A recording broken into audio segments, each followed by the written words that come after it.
عزمت على الفراق لأن لي روحا إذا لم تنتهي تتعذب، تصد أمواج البحار بعزمها، تصارع الدنيا ولا تتهرب، تضم أركان الجبال بحجرها وتقول إني بالجبال أرحب، وكأنها عند النفاق رصاصة للحق تمضي عندما يتغيب، ويزداد يوما بعد يوم بأسها.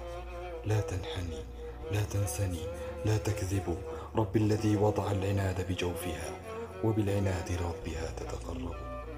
يا روحي لا تبكي الجراح لأنني من غيرها ألعوبة لا تلعب، إن الذي خلق الدواء كأنما وضع الجراح لها مثالا يضرب.